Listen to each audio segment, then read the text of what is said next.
Here.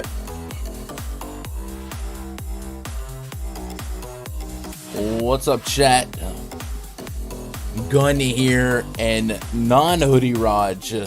No hoodie today. No hoodie today. So the heater is blasted. I just want to take a guess here. It looks like you've been to the gym today. I actually haven't. I actually got a shoulder injury. Haven't done shoulders or chest in about 2.5 weeks now, so I'm shrinking. Maybe it's a tank top, but I'm shrinking. Can't relate. Very sad. I know. It's annoying. Like anytime I try to lift it up, it's just like a sharp pain on your weight. So it's been just leg days and some skipping, and yeah, but not feeling too great with that. But hopefully it disappears and we get back at it. Well, yeah, yesterday was a 3-gamer. James Harden led the entire slate in fantasy points, 54. You might do it again tonight, Raj. If I was a betting man, I'd probably bet that for sure. Jason Tatum, 52.5 fantasy points. Number 2 on the night was my highest owned stud of all of the guys up there. I was a little bit worried because the game got a little bit lopsided. None of the other Celtics really got me where I wanted them to be, but Tatum being my highest owned guy helped me out. RJ Barrett, I think, was the shock of the night. All these other top names, Tatum, Doncic, Harden, AD. Like, you expect those guys to float up there in the 50s. But RJ Barrett had an out-of-body experience last night. Could not miss from downtown. His 7 threes against the San Antonio Spurs. 32 real points, 5 rebounds, 39 minutes played. A Thibodeau special. And then past that, it was a slew of 40s, including Kristaps Porzingis, 44.5, Derek White, 44, LeBron James, 42. Made you sweat that Taco Tuesday prize picks, man. That was right on the button. And then, yeah, that game got lopsided, threw in the flag. And here we are. Mitchell Robinson went to the bench, and in 22 minutes, had 11 points, 14 rebounds, 3 blocks, 2 steals. That's 5 stocks. So he dropped the 40 bomb on Fanduel off the bench in 22 minutes. So a lot of, I want to say outliers, responsibilities, but results. But big games from Mitchell Robinson and RJ Barrett, and that's where it pays to get a little bit different on a 3-game slate, because I don't think a lot of people were on those two Knicks, especially M-Rob after he got benched. Although we did have this talk in the Discord. Somebody asked me between Nerlens Noel and Mitchell Robinson. I did say if all things are equal and Mitchell Robinson's getting the same minutes as Noel off the bench, his ceiling probably increases because he won't be sharing the court with Randall and Barrett. And then, of course, Randall having his up game created a floor game for Julius Randle. 39 fantasy points, 35 minutes. So hopefully you guys did well last night. If you didn't, it's a short slate. Unfortunately, the way the schedule set up this week, really small slate, 3 games yesterday. The biggest slate they put out today, and then tomorrow another 3-game slate. So they don't really get us back in our wheelhouse of those 5 to 8 game slates. But we gotta play with the same deck of cards as everyone else does. Raj, we've recently made you a PrizePicks man. I let the fam know about your debut the other night. And any run it back success last night or no, the back to back was not happening. I think it was just bad beats, maybe just misplay. I know Randall had a bad night. Derek White came through. Yeah, just the whole the 4-pick, 5-pick didn't come through. Had a couple hits, couple misses. But we back at it. I think with this big of a slate, there's more edge to find on PrizePicks just with so many plays. Absolutely, you can find. Yeah, so once a 3-game, 3-2 gamer. Sometimes you're fishing for that 4th pick or 5th pick, right? So definitely like the big slates on PrizePicks more. So we'll have a couple entries today for sure. I always say that, man. It's very easy for a slate like this to get overwhelmed. Not only a big slate in general, but I saw Underdog tweet out that this is potentially their largest injury report ever. Like it's that bad out there today. And you guys have already gotten wind of several news and notes about this slate to keep an eye of, including Nets players being out. We know about yesterday, CJ McCollum suffering from a collapsed lung. So that's not what Seriously. you want. There's just so much that will shake up a lot of tonight's slate. So hopefully, we can keep things tight as possible. But yeah, it's gonna be crazy. So if you guys are new, like my boy Justin in the chat, he says last night. 3 game slate to a 13. Talk about test for this guy. I turned 25 into 86 last night on Fanduel. Second night using an optimizer. I'll take that to a good start. Yeah, big slates are so much different than what we did last night.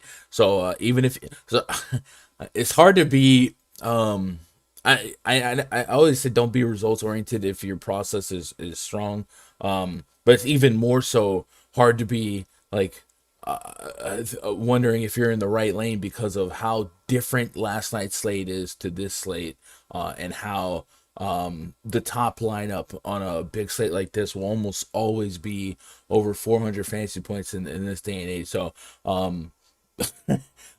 if you are tracking your results, maybe also jot down how many games are on the slate, and that's what I did in my younger years, and that's where I found out the 6 to 8 games were really where I thrive. So don't take tonight too seriously. Like Rod said, hey, if you want to simplify the slate, a site like PrizePicks could definitely help you do it.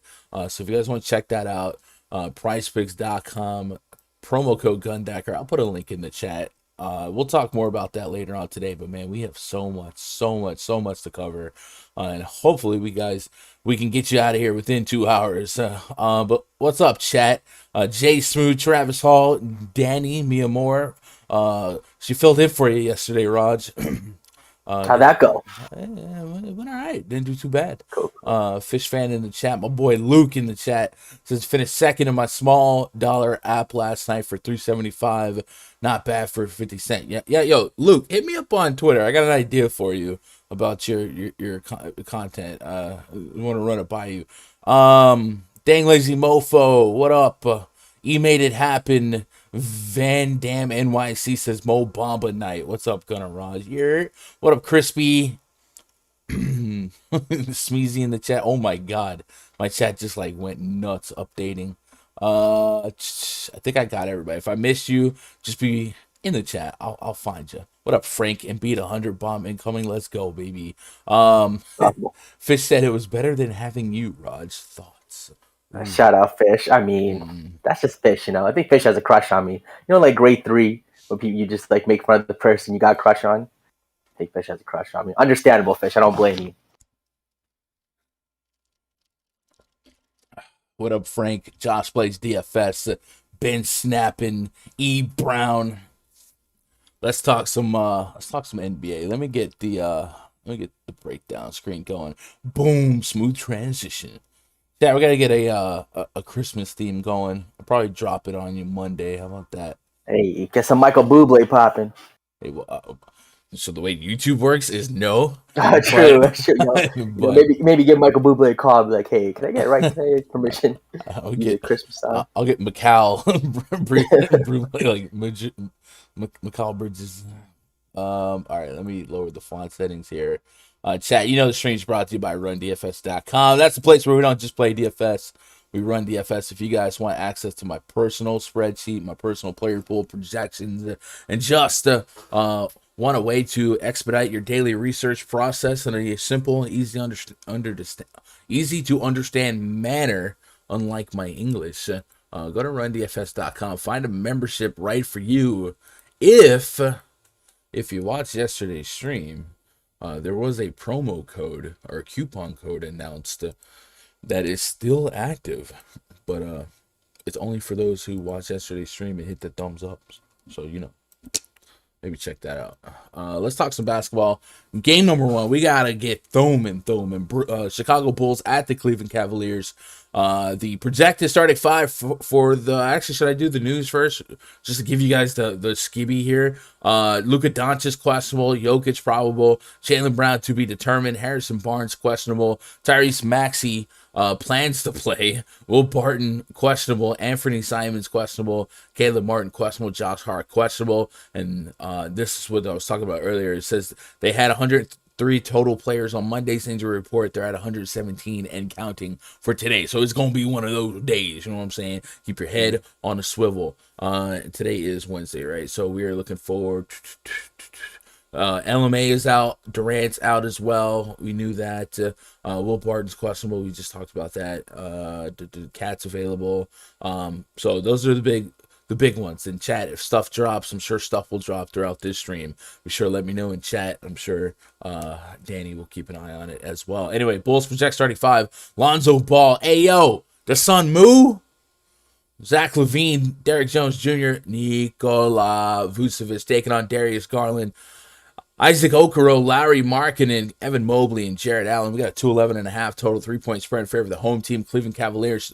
The Chicago Bulls also limping into this game in terms of firepower. Alex Caruso out, DeMar DeRozan out, Kobe White out. So that's going to remove 25 plus average points per game from the starting lineup, and it's also going to remove Kobe White and Alex Caruso from the guard rotation. So we made Lonzo Ball the cover boy here,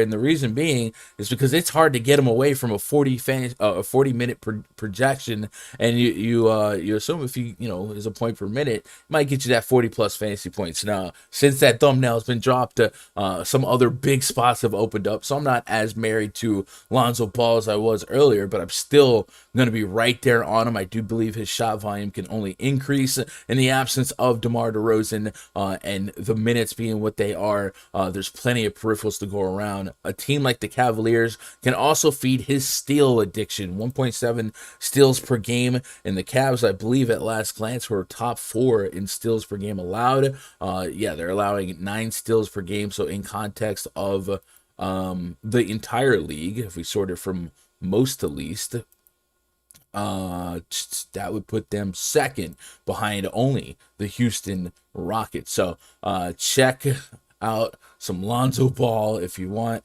a shot at 40 plus fantasy points, and probably a little stronger of a Fanduel play just because of those defensive peripherals being what they are. Ayo, the Sun Moo, my boy Fish Fan in the chat, nearly binked the other night, second place, couple grand for his troubles though. The Sun Moo was a guy that stepped up and benefited in the absence of DeMar DeRozan, got some minutes, got some opportunity, and his price is relatively cheap today, $3,900 on DraftKings. You're just looking for 25 fantasy points, maybe knocking on the door 30. Well, you got 31 fantasy points in those 42 minutes played against Denver, and like we said, in the absence of all these guys, high minutes is very, very much there for him.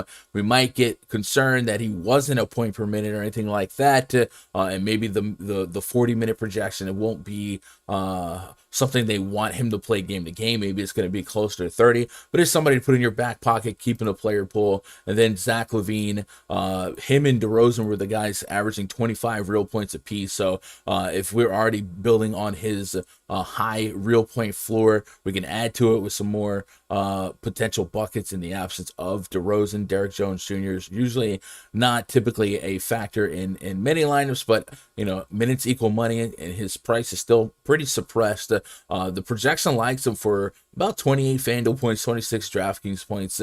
At the price point, it's nothing I'm going to prioritize, but I probably put it in the back end of the risky value player pool. And then Vucevic, 9 to 9.5K.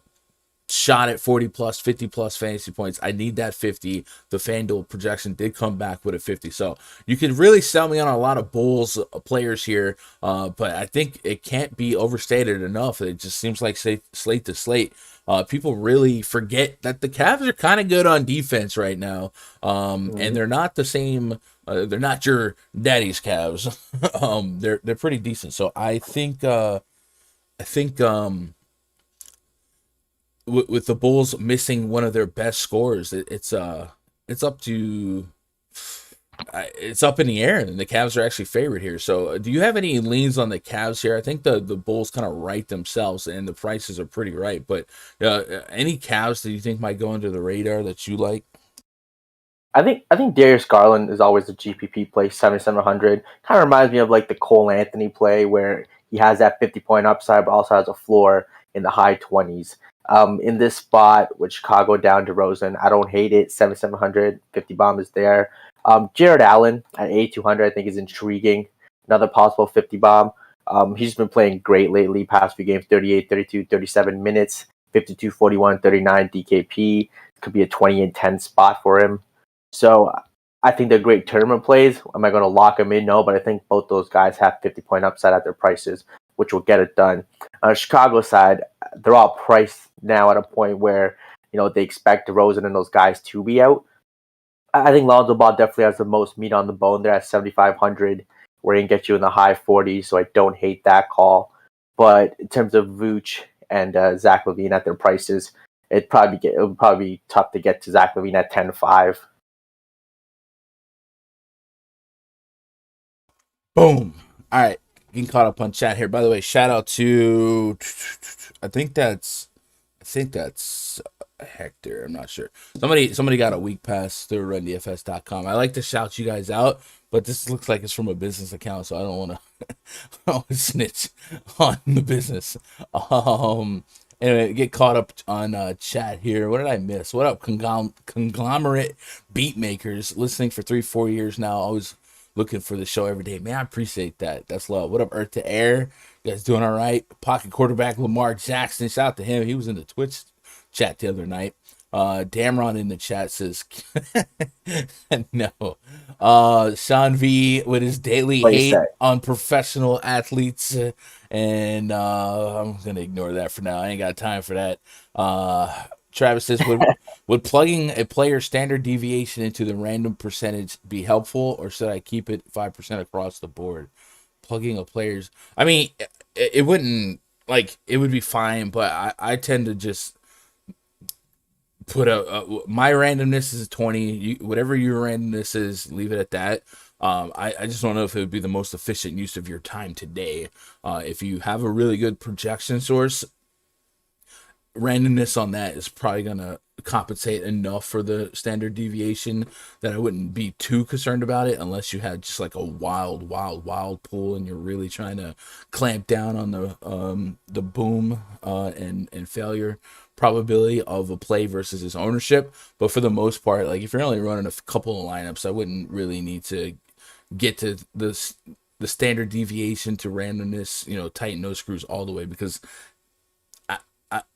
like, it's not a bad thing. I just don't think it's going to help as much as you might hope, and it's probably at the end of the day a more inefficient use of time, just because of, especially on a site like this, how many bits of news are going to be flying between now and lock to kind of change a lot. And yeah, if you're running 150, sure, but I wouldn't really sweat it from this far out.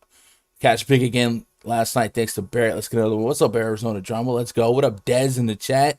Luka news is annoying. It is, Van Dam, but there's really not I guess it would, pop open Jalen Brunson. But if, like, Luka played, I'm not running to him with James Harden in existence. What up, Neville?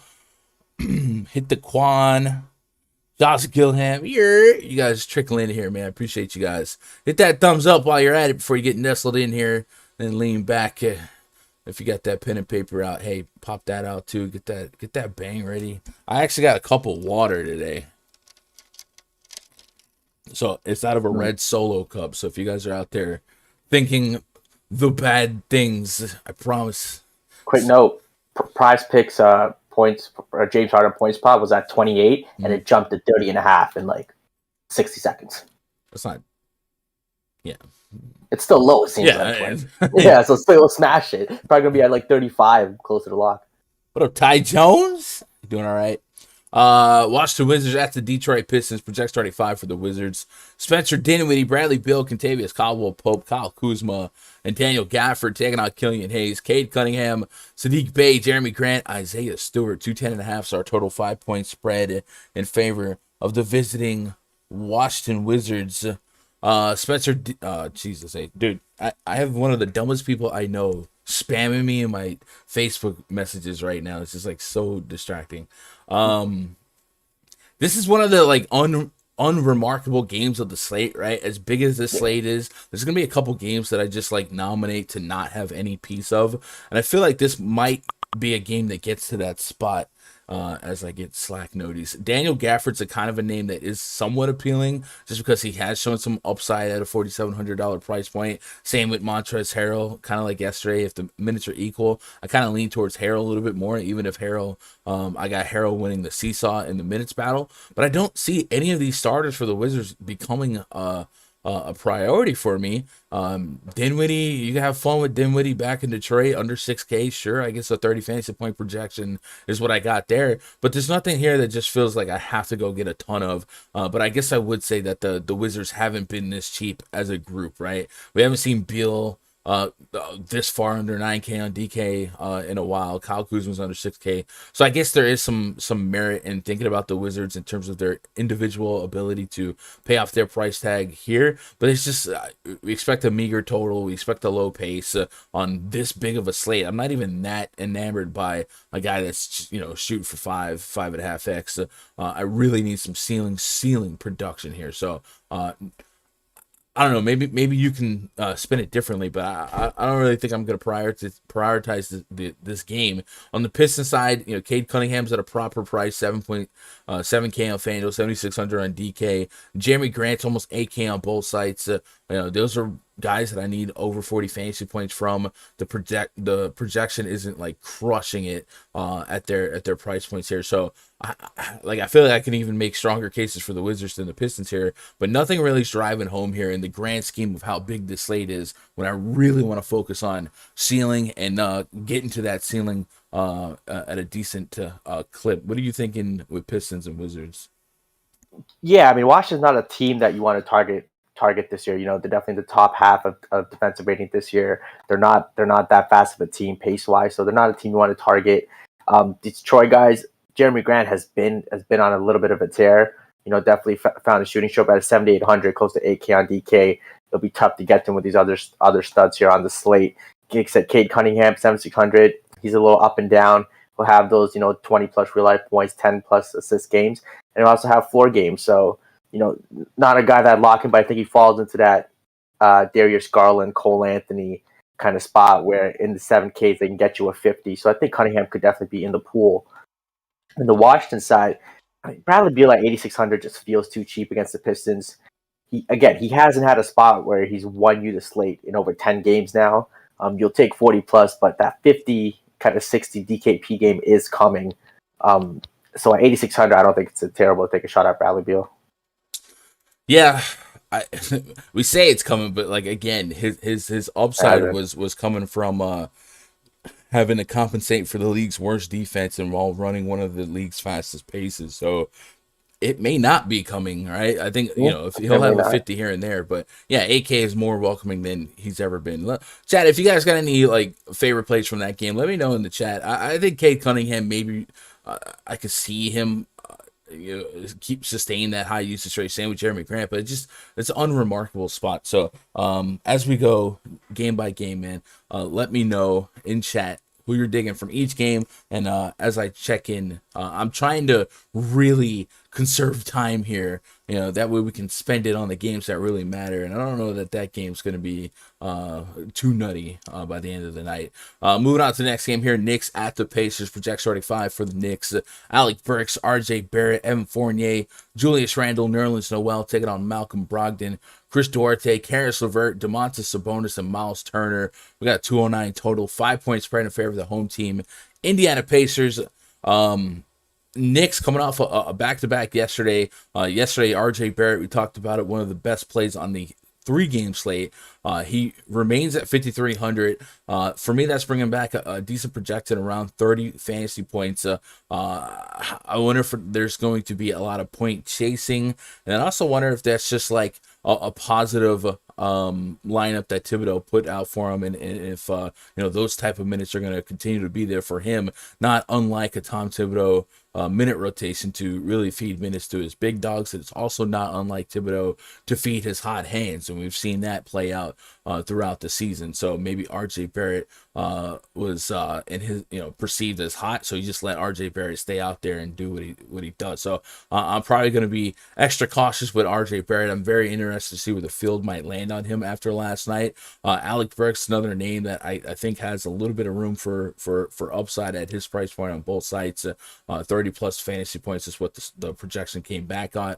And then Julius Randle, 10K on DraftKings, feels somewhat unplayable from where I'm standing now. The 8,700 Fanduel, a little bit more welcoming. Looking at the Pacers side, we heard the other day that they would be willing to take some phone calls on Karis LeVert, Domantas Sabonis, even Miles Turner. I don't know if that's something that has extreme validity to it, but that type of information leaking probably doesn't do wonders for a locker room. We'll see if that impacts their forthcoming play. But the price points for these guys, especially on FanDuel, Domantas Sabonis, we saw that big game out of him the other night. 8,800. I'm looking for 40 plus. I'm looking for 50 plus. I think against the Knicks front court with his size, I do think there's a little bit of an opportunity there, but not a priority just because we've seen him be inconsistent because it's consistently inconsistent all season. And then Karis LeVert still at 5,900. I think this is a mistake by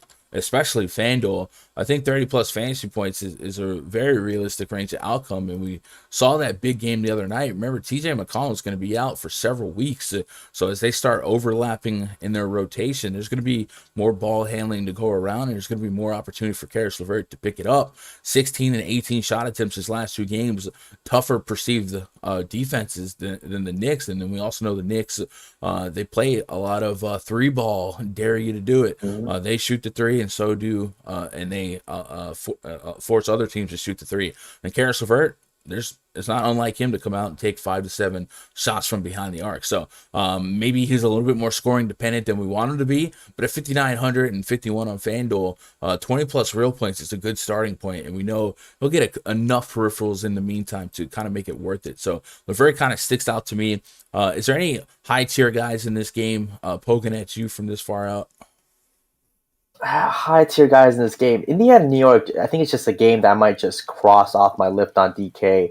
Sabonis at 10-3. He played great last game, but there's just no way I'm getting to him at that price tag in 20 lineups with the other studs. It's going to be, he just priced too close to the Hardens and Joel Embiid's of the world, where I just find the extra money to get there, especially with Harden. In terms of the Knicks, back-to-back for them, Indiana, I think this game is just a write-off. Make this 13-game slate a 12-gamer. Yeah, I think that's the way to do it. I'll say these big slates, you're not going to have every great play, right? You're just not. Mm-hmm. And you can identify that a lot of plays are in good spots. And if you diversify too much, you dilute your personal player pool too thin, you're just going to be having your lineups are just going to be fighting each other all night. Trying to profit. So not that it only takes one, right, to win. So not that that's an unplayable process, but for me personally, I tend to try and tighten the pool as much as I can, even on the big slate, just to kind of control what I can control. And if this game, comes out the way it is, unless, we get some of those Thibodeau back-to-back rests, like a Derrick Rose, something like that, I really don't have much to really juice up my floor expectations and ownership expectations for my own player pool for the next game. But I guess that would be something to watch, right? If you got that Derrick Rose was out, like rested or something like that, would that change anything for you on Burks, Barrett, or maybe quickly? I mean, Burks is just at 6,800. He just priced so high where I think it'll be tough for me to get them either way. I think quickly at 4,900, definitely some room there if Derrick Rose gets ruled out. If he sees 35 minutes instead of 26, he can definitely get you, that 35 DKP at that price, which you'll take all day. I think you're undervaluing Alec Burks' potential. I think he has 40 in him. He definitely does. At 6,800, he does. It's just I just think his floor is just very low at 6,800. Yeah. Let me get caught up on chat here. Luke says Montrezl Harrell always has that 40-point ceiling in him. Like him in large field tournaments. Yeah, I think Montrezl Harrell's price point when it's under 6K is something I definitely chip in a chair. In large field tournaments, I don't know if I feel as inclined, but he does get slept on. Damaros is What do you say? yeah, I can't read that. He always starts like so like 13 games. like reasonable, and then like at the end he'll slip one in there, and I almost made the mistake of starting to reading that. Big John Damron. What up, butthole? What up, ID? Earth to Air. Precious is questionable. Everyone's questionable. I don't know if I'm gonna make it to this slate at this rate, man. One of those. Arizona Drama says Sadiq Bey at 4,800 versus Washington. He's due for a big game. I guess that's a cheap enough price point. Usually it's going to be a Cunningham, Jeremy Grant, Sadiq Bey as far as the three that I target. Bey's usually the third guy, but yeah, I guess at that price point, it's not unrealistic expectation to see him be a solid play. Do I keep hearing farts? Yeah, I got a squeaky chair. I'm a squeaky chair. Also, I got a squeaky door, and Danielle went through the door and it squeaked. My bad. Hey man, it's not ESPN up here, bro. One day. Charlotte Hornets hosting the Philadelphia 76ers. Projects 35 for the Sixers. Tyrese Maxey, Seth Curry, Danny Green, Tobias Harris, and Joel Embiid taking on Cody Martin, Kelly Oubre Jr., Gordon Hayward, Miles Bridges, and Nick Richards. 214.5 is our total for this one. We are running back the game of the night from 2 nights ago, where the Sixers Hornets went to overtime, 127 to 124. That was the Hornets' second game without LaMelo and Rozier, and then it was their first game without those guys and Ish Smith. And we saw deep minutes, man. 42 minutes on Cody Martin. Of course, this is including overtime, but minus 5 minutes. 43 minutes for Miles Bridges, 42 minutes for Kelly Oubre, 43 minutes for Gordon Hayward, and 32 minutes for PJ Washington, who, as a reminder, is likely to come off the bench. So don't freak out if you get to a lot of PJ Washington, you don't understand it. The DraftKings and Fanduel, I guess they did what they can do to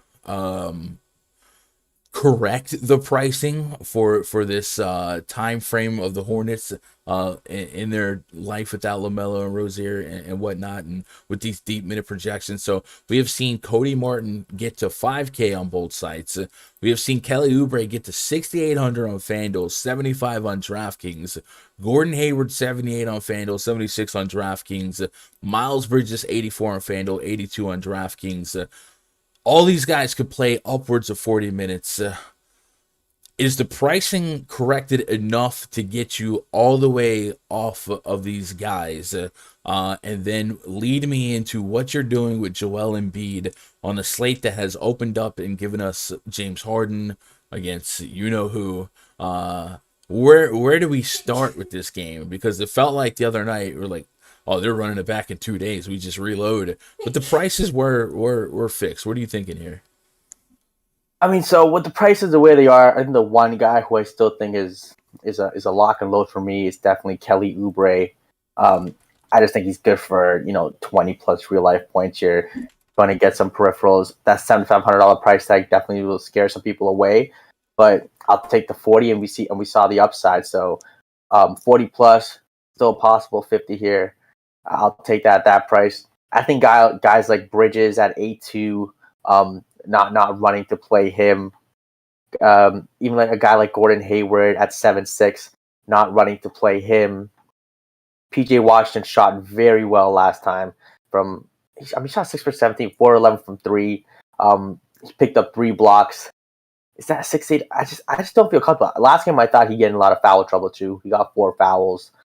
6,800, not a comfortable click, but I think he'll be in the pool. So Kelly Oubre 1, I guess PJ Washington 2, even though I'm not that comfortable with that. On the Philly side, I think if we have enough, we should have more value open up as the day goes on. So if you want to start a lineup with James Harden and Joel Embiid, I think that'll probably be very possible today with the value that's definitely open up. But he'll be the second highest owned stud after James Harden. And I just want to say that stat line was so massive, and I was watching that game. He had a very poor first quarter too. They were doubling him every time. So I wonder if they maybe even just try to double, maybe even try to triple team or something where they just don't want him to beat him and take everyone else. So I do think there's some downside there with the way they played Embiid first game. They might just take to another level, just really try to shut him down and make other players beat him. In that game, Gordon Hayward 18.7% usage. We'll just focus on the big boy. Oubre 28% usage, and then PJ Washington 23%. So, Chad, you guys chime in too. Is 7,500 Kelly Oubre on DraftKings enough to keep you away? Is 68 on Fanduel enough to keep you away? For me, I'm thinking no. I think I'm still there on those guys, or at least on Oubre. The rest of the lineup feels a little bit more flimsy just because.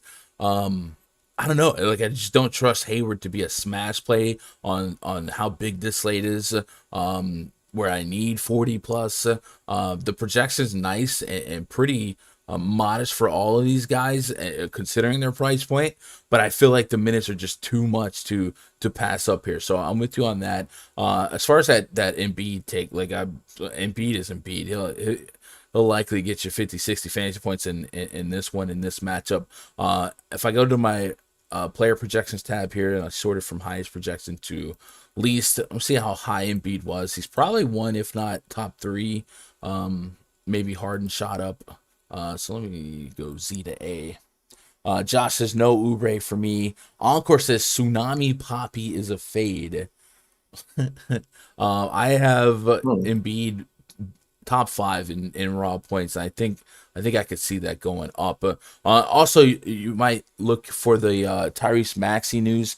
Maxey was out that game, which opened up Shake Milton's potential value and ownership, and again was just another benefit for Embiid. Let me see if I can get an update on Maxey here. He's probable, so if Maxey can go, it does make this backcourt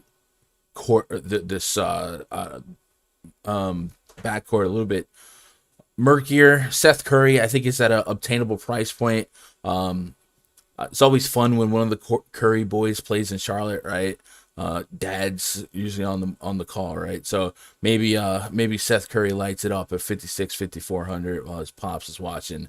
But it's hard to love much from this game at their price points. But I think like when we look back at it tonight, man, it's just I don't want to feel dumb that I missed out on some obvious high minute guys. Even Tobias Harris pushed 40 plus. So I'm honestly kind of surprised that this game doesn't feel as alluring as it does, considering what happened 2 nights ago. But I think I'll introduce a lot of these guys into the tier 3 category for me. And I think it would be Curry, Tobias Harris, Joel Embiid.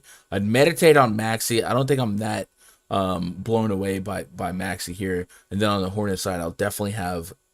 I probably put them all in the player pool. I just think 40 minutes is too much air and opportunity to pop off.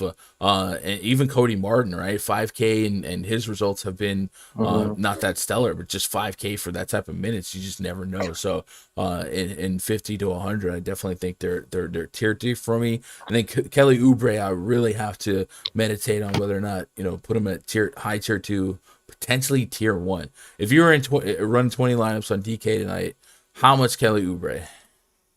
20 lineups, probably 30 to 40%. I think that's an okay number. Yeah. Raj knows who to pick. He's saving all the good ones for himself. Oh, man. What up, William McGuire? Says, I sucked on the 3-gamer, 13-gamer. I know I definitely want even cash much hit. I won't even cash much hit a tournament. It's hard to hit tournaments on these big slates, man. There's so much variance, but you can really tighten your player pool. You don't have to play as much flimsy stuff as you do like yesterday. Like yesterday, guys like Lonnie Walker just got coagulated in ownership because there was no value. Today, you probably don't have to be that flimsy with guys in your lineup. Like I think I'll believe in everyone that's in it, whether or not they thrive. I'm just saying I don't have to get to that much of a dart. 24 shots last game, 7,500, not bad on DK for Oubre. Yeah, I think it's one of those spots you take the name away and you put player and this usage rate at this many minutes. would you play it? The answer is yes. So whether or not you guys are Kelly Oubre apologists, truthers, or haters, the matchup, the minutes, and the opportunity and the usage is there. So I'm going to be right there on Oubre. I'm just torn between tier 2 and tier 1. Portland has 2 healthy guys right now. Gunn, did you say earlier you use 20% randomness across the board? Typically between 20 and 30. But again, like, just because I do it doesn't mean you have to do it. Everyone will create their own, own way. But for me, 20% tends to compensate for one standard deviation based on a player pool that I've already carved out, and also just also compensates for lineup uniqueness. And we talked about that yesterday. I don't really tweak the number of unique players per lineup, because if I have a decent randomness number, it'll be different enough, and then I'll have usually some rules on the flex spot. But today it might just be wide open. We'll see. I like a lot of centers today. Bucks at the Heat. Project starting 5 for the Bucks. Drew Holiday, Grayson Allen, Chris Middleton, Giannis Antetokounmpo. And is this a Brook Lopez? No, right? I don't know why I typed Brook Lopez. I meant Bobby Portis. Little error. Up against Kyle Lowry, Tyler Hero, Duncan Robinson, PJ Tucker, and Dwayne Dedmon. We got 216.5 total. 6 point spread in favor of the visiting Milwaukee Bucks. This is one of those games where we might get one of the lowest numbers on Giannis all year, right? It's a modest total here. Road favorites, but there's a lot of studs that are in perceptually better spots, like Embiid, like James Harden, guys like that. So big slate. I don't know if single digit Giannis is going to happen, but you might get low teens Giannis, all things considered. So maybe something to get a little bit different with if you need to in your lineup creation process. On the Heat side, without Jimmy Butler and Bam Adebayo, usually I will instantly look towards Tyler Hero, Kyle Lowry, Dwayne Dedmon. Tyler Hero is 6,800 on Fanduel. I believe that's right there with the aforementioned Kelly Oubre and Stephen K on DraftKings. So let's go use an add more funds on-off court tool query. I'm sorry we're not using this as much today. It's just so many games that I'm trying to keep it tight so you guys can budget your time, and I got to be in the Discord chat on time as well. So let's bring this back to October 19th, beginning of this year, and put a little bit of sample size on the Heat without Butler and Adebayo. Like I said, we naturally expect Tyler Hero and Kyle Lowry to have elevated usage. And then just thinking about historically what we like playing against the Bucks, Raj, it's shooters, right? Fast-paced shooters, especially guys that can chuck from behind the arc. This is a good spot for Tyler Hero. I think that won't be a secret. I know he tends to carry ownership in this split, especially when you have enough time to prepare for it, and especially when the sites have dropped his price a little bit lower. He has been a little bit inconsistent, but I still think that the opportunity is too great here, and likely the minutes too great. I got him at 32 minutes. I got Lowry at 33 minutes. Both of those projections spat back a decent number, 40 fantasy points for Hero on FanDuel. Putting this NBA Wowie query in. By the way, if you guys want to do queries like this yourself, exclamation point AMF in the chat should bring up a link for you. Tyler Hero in this split has a 31.6% usage rate, over a fantasy point per minute on DraftKings and FanDuel, and Kyle Lowry 21% usage rate, over a fantasy point per minute. So easily justifiable to put him in the mix here. I think easily they're both in the pool, but much like Kelly Oubre, we kind of have to think internally about where we put our exposures to them. On the Lowry Hero seesaw, is it a true statement that Hero for you will win the battle of ownership in your lineups? And what is that ownership? How much Tyler Hero 7K is too much Tyler Hero? I will have exactly 0 Tyler Hero. I hit the under on his PrizePicks real life points. I think this healthy Milwaukee team is elite defensively. I think this Miami team is going to get blown off the court. I'm just so under on all these Miami Heat guys with no Bam and no Jimmy against this fully healthy Milwaukee team, essentially, with the big three there. And Brook Lopez has been out, but everyone else is fine. I just don't see a world where I'm getting to it. If you want a Oubre versus Hero bet, I'll take Oubre all day, every day. And in terms of Giannis, can you get there in 3.5 quarters and 3 quarters at 11-6? I think it's tough today with the other studs in elite spots. So I'm probably going to cross off this game too. Again, 13 gamer. I got to cross out a few games. This Miami Milwaukee game, like I said, low total, just not with it. Hey man, I can appreciate the stand.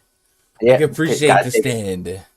I'm hoping he scored less than 21 and a half points. All I'm saying is Giannis' birthday was the other day. He might get the Miami flu. You know what I'm saying? One of those. Okay. Yeah, I don't know, man. I think I wouldn't have none, but I would have more Oubre than Hero. So like I'm not disagreeing in that regard, but I just feel like I gotta appreciate the price point, the pace, and the potential uses that's there for him. So yeah, it's only a 6-point spread, by the way. Which is a little surprising. I think with no Bam and Jimmy, I think that's a little low. Yeah, maybe it's I don't know. Maybe it's leaving some room for Vegas knows conspiracy theories. Maybe. Deadman is 48 on DK. I need 30. Usually, I think on this slate, I'm not going to get that cute at center. There's some beef at center today, so that's where I'm going to be. If I told you Giannis was, I don't know, 13% owned, would that make you want to do anything special with him? 13% owned in 20 lineups. I think in 20 lineups you could fade. It's okay. Obviously in 50, 100, 150 you get to some of him. But in 20, I'm okay fading Giannis. Okay.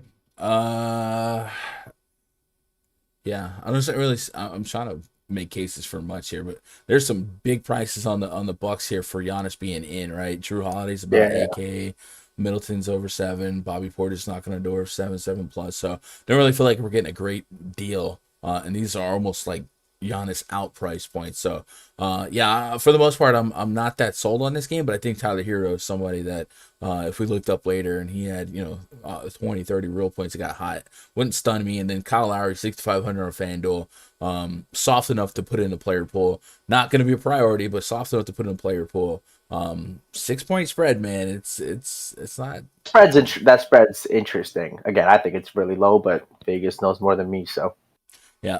Let's move on to the next game. The Thunder have have the cleanest injury report on the slate. Your project starting 5 for the Thunder: SGA, Lou Dort, Josh Giddey, Darius Baisley, and Jeremiah Robinson Earl, taking on Fred VanVleet, Gary Trent Jr., Scotty Barnes, Pascal Siakam, and Precious Achua. I think I saw after we went live, somebody in chat said that he was questionable. I don't know if that dropped. But yeah, we got a 207 total, 7.5 point spread for the home team, Toronto Raptors. SGA's coming off a really, really nice game. Lou Dort's 5-3 on DraftKings, looking for 30 fantasy points. Josh Giddey, obtainable on both sites, a little bit more obtainable on FanDuel than DraftKings, but when it comes to the Thunder, it's easily those 3 for me, and I usually don't get to anyone else. And then the Raptors have been unique this season in terms that their bench is still deep, but they don't go to it. They pretty much lean on their starters heavily, and they've been without a couple of starters for a couple of stretches, and they're going to be without OG Anunoby for longer, and that's going to give us opportunity to look at Fred VanVleet, who has one of the larger contrasts in price points from his FanDuel to DK price points, 79 on FanDuel to 93 on DK, so could easily justify getting to him in 20 lineups on FanDuel and full fading on DraftKings at 93. Gary Trent Jr. about 6K on both sides. I'm looking for 30 plus fantasy points. That's the projection. Scotty Barnes has creeped up to almost 8K on FanDuel, 81 on DK, looking for 40. That's right on the nose of the projection. Same with Siakam. Now, it seems unlikely that in this matchup at this pace and in this 207 total that we're going to get true ceiling outcomes to coexist from the Raptors. So I definitely would probably govern these guys with some player groups in Fantasy Cruncher today. But since you're the Toronto guy, why don't you give me your top 3 Raptors, rank them 1, 2, 3, and then what you think you're gonna do actionably with them tonight in DFS? Yeah, so I mean, on DK, they're just priced at a point where they have to have close to their ceiling. And like Scotty Barnes at 8,100, like a 40 is fine, but in tournaments you probably want a 50 from that price point, which is tough to do when you have Pascal Siakam, who's center only on DK, which is strange, 8,800. And you mentioned VanVleet's price already. It's just kind of tough to get to these guys at these prices. I think you can play one of them in a lineup, and could they get you 40 plus? Sure. And if things go right, to pick up a couple extra stocks with Barnes and Siakam, they can get you that 50, which is perfectly fine. But I definitely wouldn't play multiple Raptors in the lineup together, even in the spot against OKC. SGA 8,600, coming off of a big game against back-to-back big games against Houston and Detroit. Obviously, two very soft matchups. This Raptors team, I mean, they are, when everyone is in with Siakam in, are I want to say probably a top 10 defensive team when everyone's healthy, even with OG missing. So I think he's viable, but again, not running to play SGA. Definitely in play, but if he fits in a lineup, sure, but I'm not cornering him. Giddey at 6,600, probably not getting to him against that Scotty Barnes defense. I think he probably doesn't get there. Lou Dort at his price tag, 5,300. I think Lou Dort at 53 is intriguing. If that shot's falling, can get you 20 plus real life points, get you some blocks and steals. So I think at 53, there's definitely some upside there. But other than that, I'm probably not getting to any other OKC guys. I'm going to say with the Raptors, past couple of games, I mean, they've had some matchups against teams. Memphis, Milwaukee, Washington, Boston, incredibly low-scoring games. Memphis, fast team, 91-98. Milwaukee, 97-93. Washington, 102-90. So the Raptors are definitely playing better defense and are also slowing down a little bit from what they started with.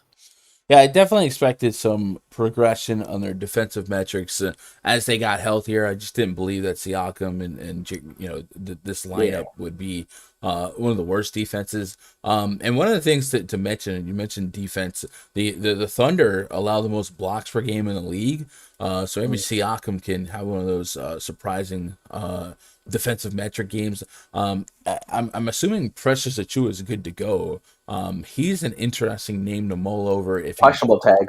Yeah. Oh, okay, so they did draw. I saw questionable, probable, and then Noel stuff happened, and Noel went from questionable, probable. But I see like NBC Sports Edge and DK didn't give me the tag, so I got questionable for Wednesday's consequence. All right. Since Kem Birch is already out, if Achiuwa was out, should get the then I might just go. Siakam might play 38 minutes at center. Right, and what I'm driving at is the matchup don't get better for fantasy points. Oh, but Boucher, we're gonna get trapped by the Boucher. No, I don't want to do all that, but if we look at that team DVP chart in the RunDFS.com NBA VIP spreadsheet, Thunder are bleeding fantasy points, especially to the power forward and center spot. I believe they allow the most fantasy points per game to power forwards and centers. So if we were taking Birch out of the mix and Achiuwa was out of the mix, Siakam would have an opportunity to play extremely, extremely deep minutes. I don't want to get to Boucher because it just seems like for whatever reason it's like Marvin Bagley this year. Honestly though, like in today's slate this big, if Achiuwa gets ruled out, I'm just going to end up core valuing Boucher. At 3,400, power forward center eligible on DK, you can get Harden and Embiid. You know what I mean? She just fits too perfectly. It's one of those spots where I understand it. I don't know if I'll tail it because we've seen them not give him the minutes when it seems like they have to give him the minutes. So you might see some Siakam stretch out to the 5. You might see Barnes at the 4 again. We've seen that rotation. Yeah, Siakam is center only on DK. Do you think that affects his ownership? Probably, because he's got to contest with the big boys. But some of those big boys you can move elsewhere. So if Achiuwa was out, Siakam on Fanduel at 8K has a real chance to be one of my higher owned plays to wedge in there just because of how positive this matchup is. So I don't know, just something to think about. I didn't expect to get speed bumped on Toronto Raptors here, but yeah, Achiuwa news parlayed with Birch news could definitely be something to think about. And then Delano Banton, you mentioned Chris Boucher. They definitely seem to like Banton more than Boucher no matter what. So if they did run, Siakam more down low, and stretched out. We've seen Scotty Barnes stretch out to the 4.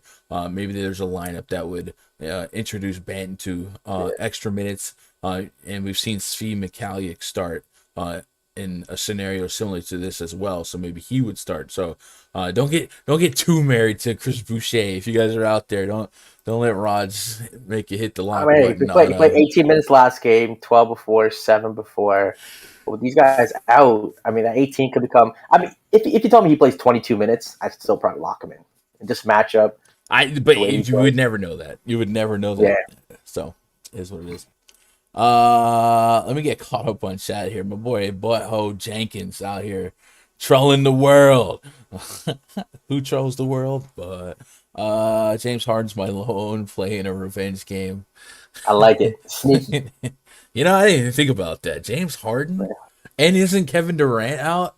That's probably good for Harden, right? Like, you would think you would have to... But he had no one to pass to, though, to get those assists. Just don't know. Maybe. Bobby Boucher, let's go. Core Boucher, I'm out, yo. J. Cole. Yeah, you don't have to do all that. Let Raj have it. We'll let him have his hot takes. But I agree with what he's saying. Like, if Boucher got this many minutes, we just will never know that because we have so much sample size of Boucher not getting minutes when it seems like he has to get minutes. I think on this side of the slate and the way he's kind of screwed over people, he won't be that high owned, hopefully. So 100K to first. Denver Nuggets at the New Orleans Pelicans. Next game on the docket. Projects 35 for the Nuggets.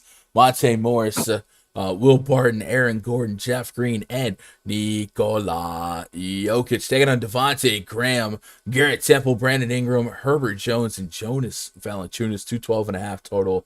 2 points spread in favor of the visiting Denver Nuggets. So Nikola Jokic, right? We're talking about potential studs at the center spot that Siakam might pull away from. Jokic is at 11.9 price point. You don't need me to keep harping this, man. He averages a ridiculous amount of fantasy points in a split without Jamal Murray, without Michael Porter Jr. I believe it's at like 1.8. And if I go to my fantasy point projections, Jokic is second to just James Harden. So many reasons to be interested in Jokic today.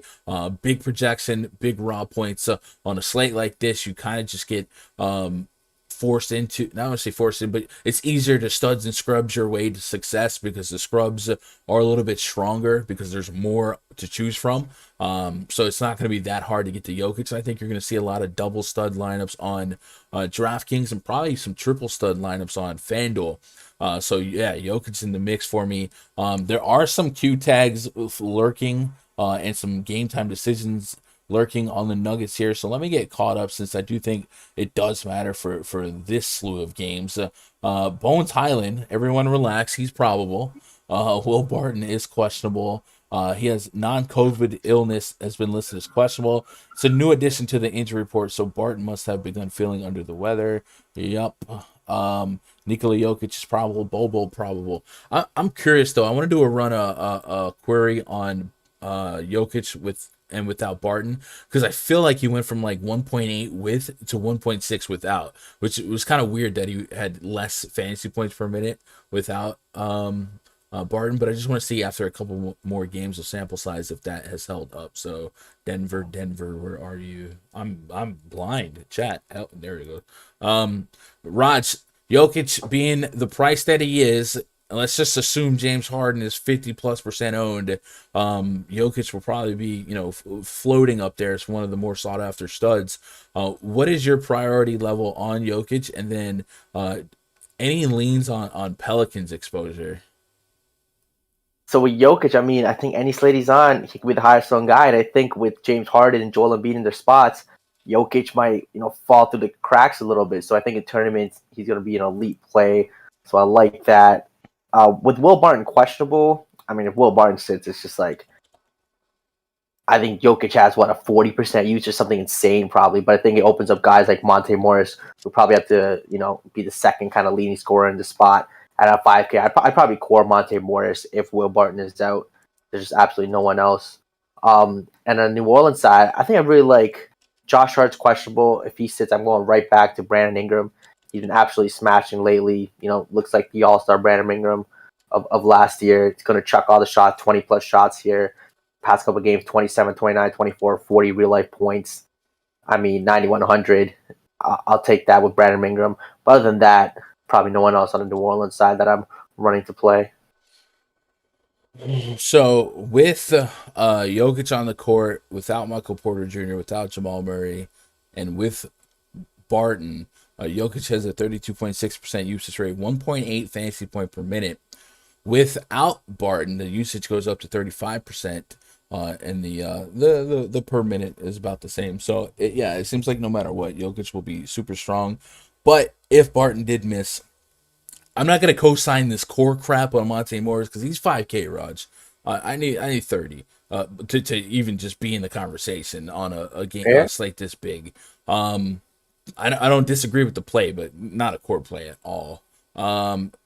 The Jeff Green at 4,500 might be somebody to slip in the back pocket if Barton were to miss, and then maybe, just maybe, Facundo Campazzo, guys like that get extra run and become a little bit sneakier if you're looking for those single-digit percentile guys to make some noise in 100K to first.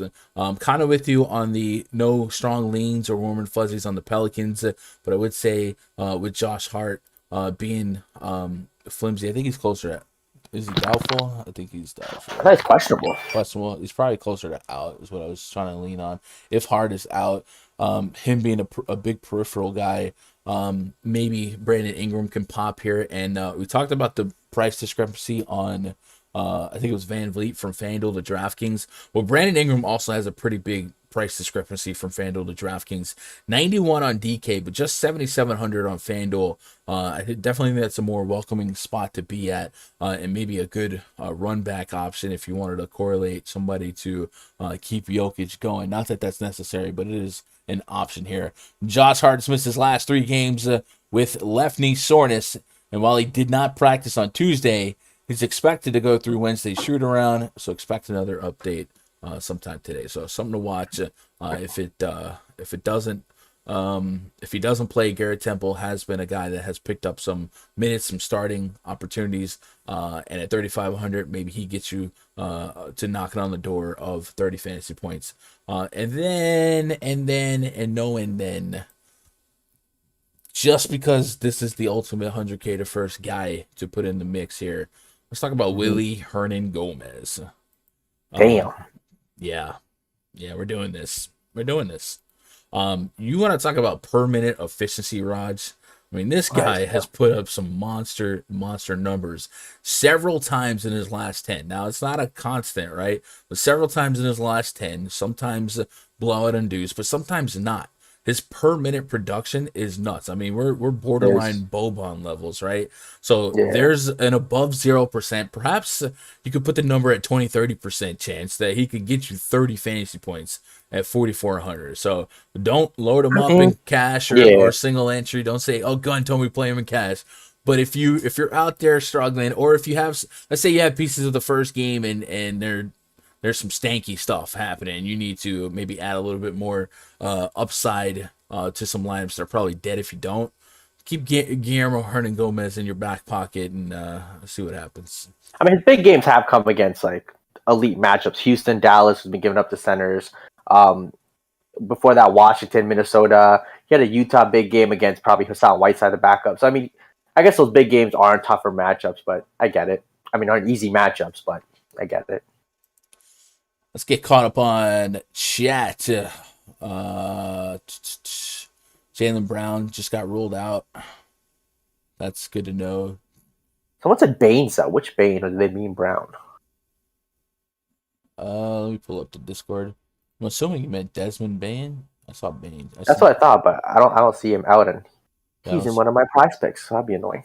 I don't see him out either. Yeah. All right. Well, Jaylen Brown being out is some news you can use. D'Angelo Russell's out. Oh, we're getting news, huh? Let me go to Underdog. Let's refresh Underdog real quick. He's been out since morning. Oh, okay. Oh, are we just saying things now? I love Lamp. Houston Rockets hosting the Brooklyn Nets. Next game on the docket. Project starting five for the Nets: James Harden, Patty Mills, DeAndre Bembry, James Johnson, Nick Claxton taking on Eric Gordon, Garrison Matthews, Jayshawn Tate, Christian Wood, and Daniel Tice. 223.5 is our total. 3-point spread in favor of the Brooklyn Nets. So this is Game Stack City. James Harden without Kevin Durant. Do I need to run numbers here? Come on, chat. Help me out. James Harden without KD. Expect 30-40% usage. Back in Houston, that was kind of ugly divorce. But I'm sure the crowd will still have some love for him. I got him at 67 FanDuel points. That's easily the highest fantasy projection on the slate of all my FanDuel players by 6 points. So James Harden is probably going to be somebody that I might, and I think the field's going to be pushing 40-50%. Just guessing, right? I don't know that. Just guessing. He might be somebody in 20 lineups. I think about hitting that ye old lock button, especially on FanDuel at 10.2K. I don't know how, like, the failure rate on that has to be injury induced, because I don't even think a blowout would fail that price point on FanDuel. So yeah, that's what we're playing with. And then everybody else on the Nets is really, really strong. With LaMarcus Aldridge also being out and Blake Griffin hasn't been in the rotation, I guess you could wonder if they put Blake back in the mix. Either way, I think Nick Claxton at min price on FanDuel, 3,200 on DraftKings. Like you just is it 30-minute Nick Claxton? Possibly. You got like that 3,200. Yeah, there's not much to not like. Every single net is in play. James Johnson as well. And then let's talk about the Nets and what the absence of KD does for their defense. Makes them a lot more flimsy, right? I know James Johnson, neck tech can be a little bit scrappy, whatever, but I'm not expecting lockdown defense from the Nets. I'm not expecting like an amazing offensive efficiency from the Rockets either, but I do think that the Nets defense we look back to last year when KD was down, like they had some problems strapping teams up. So I think this is going to be, let's go out there, have a track meet, and see who scores more points. And I think the Nets score more points, but you see they're only 3-point favorites here. And the James Harden returning to the strip club narrative of Houston is alive and well. And then the Rockets open up without Kevin Porter Jr. in the mix. Christian Wood at 8,200 on FanDuel. I think I will be having some. I'll have what he's saying. Yeah, that price is. There are some egregious differences from FanDuel to DK. Christian Wood is $1,600 cheaper on FanDuel than DK, and power forward, eligible as well. So I think this is a total game stack. I could definitely have lineups today that 3v3 this game, and I wouldn't feel terrible. I'm not forcing that, but I could, if it happened, it happened. But Christian Wood, if I had to tier my Rockets, it's Christian Wood 1, Eric Gordon potentially 2, Jayshawn Tate probably 2, and him and Gordon flip a coin. I think Tate's just a little bit more intriguing since he's younger, and I probably expect a little bit deeper minutes out of him. The only reason why it would be closer is because of the price point on Gordon versus Tate, and then everybody else is just kind of spin the wheel, make a deal. Amani Brooks, I got him for 30 minutes at $3,800. Could I get to 30 fantasy points in this spot? I think so. Is it all? I'm gonna say all in, but what are you doing with this one, man? This game just looks so good.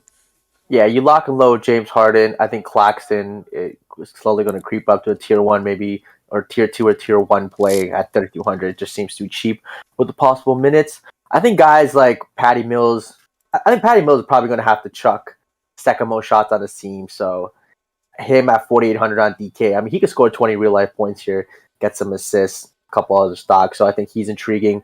Bruce Brown at 3,600. We saw what he could do. He was on a run before where he was getting 28 to 30 minutes and just kind of stuff in the stat sheet. So him at 3,600 is intriguing. Bembry at 43 is probably my least favorite of those three, but I think he's also an option. Houston side, you mentioned you lock and load Christian Wood. So I say his PrizePicks is at 17.5 real life points. I just smashed the over on that in this spot. 9,800 on DK is a little tougher to get to, especially being center only. You got to give up a spot, so definitely a tougher play on DK. You mentioned Armani Brooks, 3,800. I think definitely not. I'm not locking him in, but I get it. Definitely an option here at 3,800. But I think Eric Gordon is definitely the second guy on Houston. Past couple games, 33, 32 minutes, shot well, 20 plus real life points in both. It could be another 20 plus spot, going against his former teammate James Harden. So, maybe a little extra motivation there. At 5,300, I donate him. Like I said, just game set this game, get all the pieces. 104 minutes of James Harden this season without Kevin Durant, without LaMarcus Aldridge. He has a 38.6% usage rate, a 40% assist rate, 1.63 DraftKings point per minute. That's what you want. And what's Patty Mills? Patty Mills is at 17% usage, 0.8 DKP points per minute. But Mills is going to be pretty shot dependent, right? He's going to probably need to push 20 real points, but that's not out of the question here. Yeah. But a 40% assist rate. So what did you take a look at PrizePicks on Harden other than just real points? I guess this would be a good segue to bleed into a little PrizePicks plug. His assist prop is 10.5. I think that's I think that's right. I think that's fair. I mean, he's averaging 9.6 on the season. I guess I'd have to split that, but 61 is his fantasy score prop. 61. I don't think I've ever seen a 60 on PrizePicks, bro. Yeah, that's you can't bet that, right? I still have the over on that, but I don't think I've ever seen a 60 on PrizePicks. So you still hit the over on that? I think that's just one of those pick your battles. I'm probably not going to sweat 60 FanDuel points. I'll take the Christian Wood 17.5 real life points and be more confident in those type of picks. Yeah, makes sense. Also, a Fish fan posted something in the Discord earlier. I wasn't able to validate it, but he mentioned something about if Harden dropped 40 points against the Rockets, it would mean he had dropped 40 real points against every team in the league. And I didn't verify it, but it sounded true. Sounds right. Yeah, I'd imagine he's dropped. I guess, bless you. I guess maybe StatMuse can help me out with that query. They're pretty associated. What team has James Harden not scored 40 points against? And I don't know. Let's just see if they can answer that. If they can understand that question. Nothing. All right. I haven't, I guess that the way I typed it didn't pick up on that. But anyway, chat, if you guys saw that, let me know. But that's a fun little narrative, and that would be fun for his maybe his point props. So, anyway, good opportunity to plug PrizePicks. If you guys haven't already checked out PrizePicks, it is our strange addiction. Don't ask questions you don't want to know. I even got Raj on it. Yeah, is James Johnson a core value at 33? He's already playing 25 minutes a game. Now with no Aldridge in him, I mean, it's close.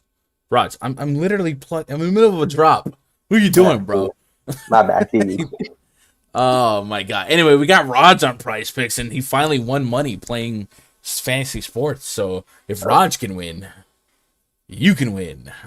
Go check out PrizePicks. Sign up using code GUNDECKER. They'll match your first deposit up to $100. And I'm not just saying this. One is just like a really fun, simplified way to play DFS and also continue the grind that you're already doing. Mentioned earlier in the chat, these big slates don't come bigger than today's slate. They just don't, which means the news doesn't get any more confusing, and the ability to watch everything and create lineups that you believe in is never tougher than today. So the best way to isolate it is control what you can control and just find individual player projections that you like and just sweat those guys out. So if you are a family man or woman and you got to do stuff tonight and you can't be worried about late swap and late scratches, I think PrizePicks does an incredible job of neutralizing all of the stressful stuff of NBA DFS and simplify your sweat. And if you are a FanDuel player predominantly, or at least you play enough on FanDuel to appreciate and know their scoring, it makes it real simple to bet against their fantasy projections as well. I have a tab in the RunDFS.com NBA VIP spreadsheet called the Player Props tab, and it has every prop metric that PrizePicks presents as a over/under bettable number. And if you guys wanted to tail my projections and compare my projections to theirs, I use this tab quite a bit, especially when I'm trying to seek out guys that I want to target the fantasy points. So for instance, today we mentioned James Harden has got a 60-point projection, but I don't think I'm going to get behind betting over 60 fantasy points. But, yeah, that's tough. But with as many games that are on the slate, there's going to be opportunity to get to easier spots and softer numbers. So just thinking about a couple of games that we've already discussed, Joel Embiid's at 51. I think that's fair. Kelly Oubre's at 34.5 fantasy points.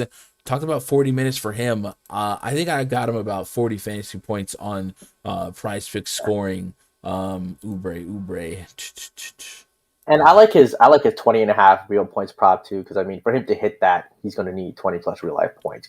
So I got Oubre at 41.7 fantasy points, 22 real points, right? I want to say there's a big edge on Vooch. His prop is at 18.5 points. Took 24 shots last game. It's Cleveland against Jared Allen. No DeRozan. I smashed that. I think that prop's jumping to like 21.5 by lock. I love Lonzo Ball, 36 Fanduel points. Think about that. The Cavs allow the most steals, or the second most steals per game. Lonzo without Caruso, without Kobe White. No DeRozan, 36 fantasy points and potentially 40 minutes of play.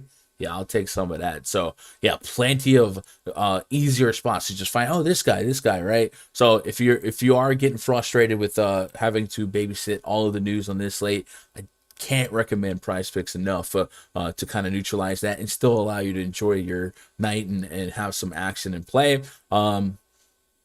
You could make a card with as little as 2 picks. You can get up to 5. You can 10x your money, 100 to 1,000. Isn't that what you did the other night, Raj? 100 to 1,000. Yeah, 100 to 1,000. We got another one. I got 5 entries, right? 5 for 4 pick parlays, whatever. One's for 100, and the other ones are all for 25, 25, 25. Yeah. So check that out. If you use my code, you'll get up to $100 of your first. You know what? Yeah, that first pick was through Gun's extra $100 credit. So shout out Gun. I'm not gonna say there's a immediate correlation between using my code and instantly winning 1,000, but you can't prove that there's not. So talk about it. Let them know. Do it. It helps keep the streams free, guys. Where are we at here? All right, so wrapping up the Nets and Rockets. You mentioned James Johnson, potential core value 3,300. I definitely have no disagreement with that. Anything in chat that I need to catch up on? Made Hab says, in a 20 max or even single entry for a slate this size, how many players roughly would be in your pool? I can't, man. When people ask me that, like, I never really have a direct answer, because even a slate this big, right? You just know you're going to have a lot of Harden, a lot of Christian Wood on FanDuel at least.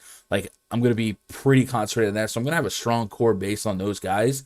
And I don't task myself to having a specific number. Usually I'll keep it as tight as I possibly can.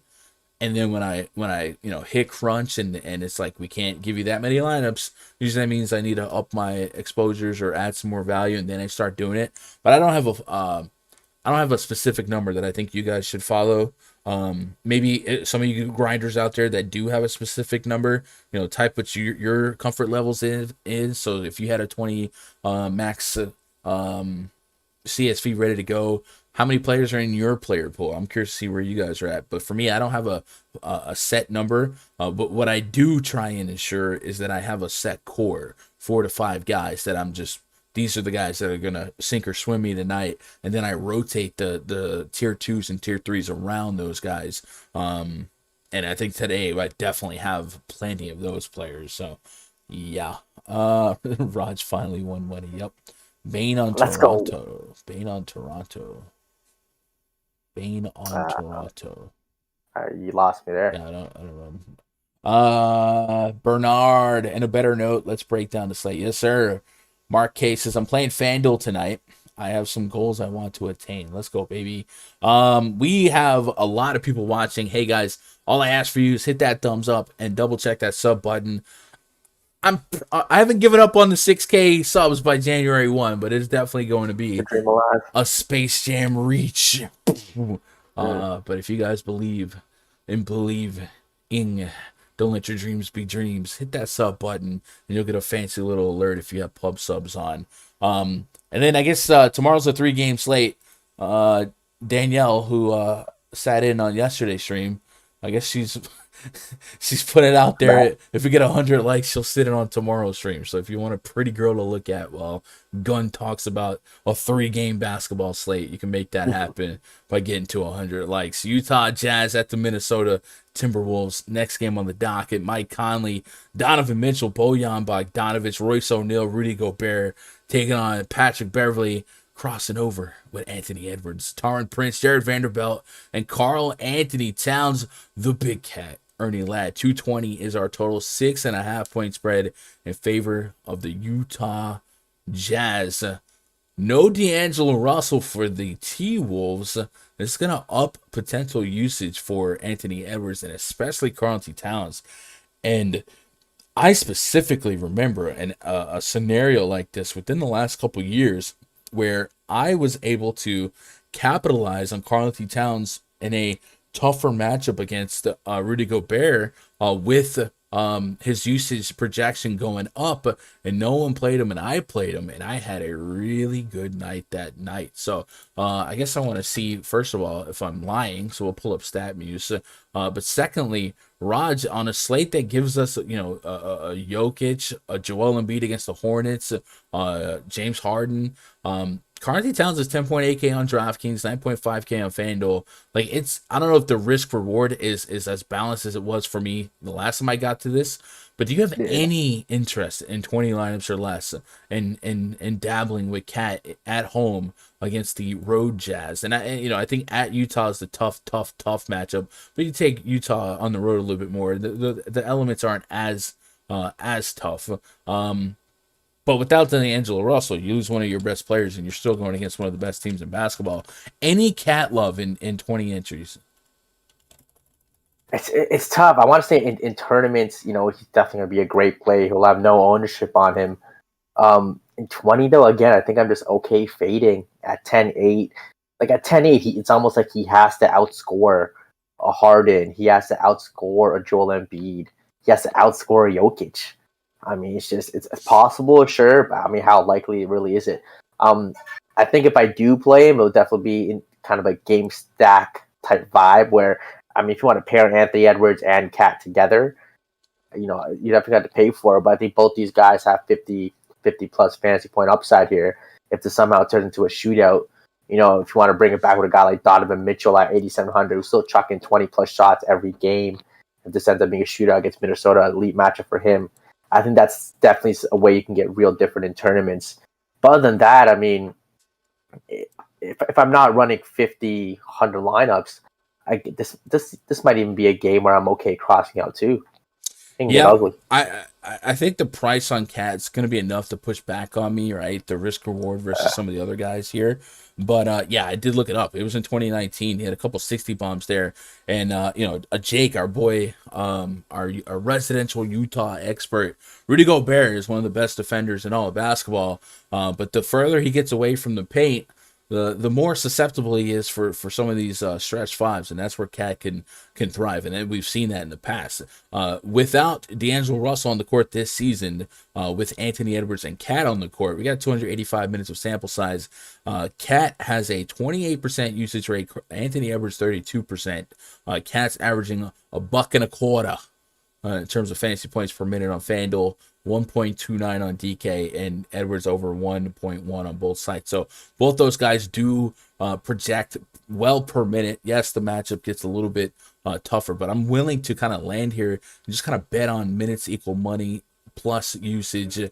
And that's there's your algorithm or your anyway, words.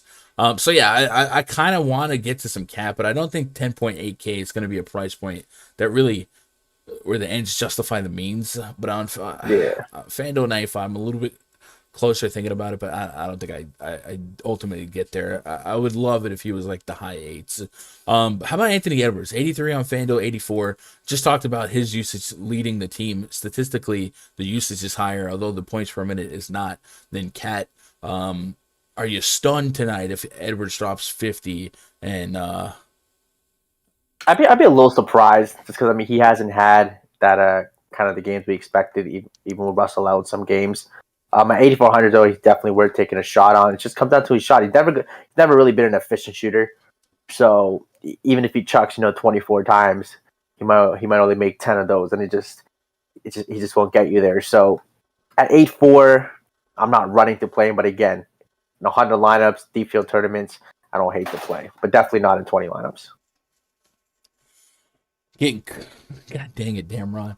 I swear, Damron's getting this close to getting me. Like, I read it, and then the last second. Nate D, what optimizer to use? I personally use Fantasy Cruncher, which, by the way, Fantasy Cruncher, if you guys are interested in RunDFS.com membership, which unlocks my spreadsheet, my projections, my player pool, and the RunDFS.com VIP Discord, where we will be before lock, as we are every day, in the NBA voice chat. Yesterday got hilariously wild, where purpose grenades were thrown, and we saw Raj debate MJ, LeBron, and then I swear on everything. Mm-hmm. In the moment, Raj just don't say nothing. But in the heat of Raj, you ever seen that video, that self-defense video where the guy's like, if you're getting jumped by 5 people, do this, and he was just like, yeah, that was Raj trying to defend LeBron. Anyway, and then we got a bunch of people who are confused about LeBron and Jordan who just Then Damron just goes, I think Ja Rule's a better rapper than Tupac. And that's my Damron impression, by the way. Raj took that and went with it and started defending Ja Rule, bro. I'm just saying, I was crying. Tupac's a great rapper. No. Stop. Ja Rule got more hit songs on the Billboard, and that's a fact. Ja Rule got more Billboard #1s. He got those hits with Ashanti. They don't know about that. If you want nonstop entertainment like that before lock, we are there in the RunDFS.com. Oh, I'm telling you, they don't know about the always on time. I gave you my heart. Hey, with Ja Rule and Ashanti, it was a vibe. If you know the song, y'all know the song, chat. Every RunDFS.com membership comes with a Fantasy Cruncher voucher that you can apply towards a subscription over there. All you got to do is make an account on Fantasy Cruncher, link it to your RunDFS.com account, and whatever pass you get, you'll get credit towards one of their subs. So it's a nice little partnership we got going with ye old Cruncher. And then if you guys had optimizer questions, I would be able to help you a little bit more because I can speak on how I use it, right? Let me move on to the next game here. I'm glad chat got a piece of that. Memphis Grizzlies, Echo hosting the Dallas Mavericks. Projects certified for the Mavericks. Why am Raj? You're echoing, man. What is happening? I'm hearing feedback for myself. All right, it's done. Luka Doncic, Reggie Jackson, Dorian Finney-Smith, Kristaps Porzingis, and Dwight Powell taking on Tyus Jones, Desmond Payne, Dillon Brooks, Jaren Jackson Jr., Stone Cold Steven Adams. It's going to get you one board. What? We got 216.5 total, 3-point spread in favor of the home team, Memphis Grizzlies. Grizzlies, in the absence of John Morant, getting it done. Not a lot of stone cold locks from this game sticking out. Luka under 10K on Fanduel is at least oh, hey, wait a minute. But I do think, some of the other guys like James Harden can push back on that in terms of ownership, and then it's just probably the raw points matter that much more. And if you agree that Harden probably has more raw fantasy points than Doncic, you probably just want to go that side of the seesaw. Anything screaming at you from this one? Jaren Jackson Jr. is 63 on FanDuel. I do think that's cheap enough to have a shot. Brooks and Payne, as many games as we've had so far without John Morant, we still have a lot of really easy to get to price points on the Grizzlies, especially on the FanDuel side of things. So I feel like I don't want none of this. I think Jaren Jackson's the guy that kind of stands out. What are you thinking? I think Desmond Payne is my favorite Memphis guy. Just in competitive games, when you look at the past 5, 31 minutes against Miami, 40 fantasy points, 34 against Dallas, 47 fantasy points, 18 minutes against that blowout in OKC, he got 17, 33 minutes against Toronto, 35, in 26 minutes against Sacramento, 30, that got blown out late. So I think it's going to be a competitive game. I think it's a smash spot for Desmond Payne. At 6,500, I think he has that 50-point upside here. So give me all the Desmond Payne here on the Memphis side. I think Dylan Brooks is intriguing too. He can just shoot his way to a big game and can win you a tournament here too. Jaren Jackson against Porzingis. I see Jaren Jackson struggling in that matchup against Porzingis. I probably won't get to him at 7K. On the Dallas side, Luka's questionable. Luka being questionable. I mean, obviously, if he gets ruled out, I think you lock and load Jalen Brunson and Luka Doncic to keep this game close here. What Bane are we talking about right there? Let me see.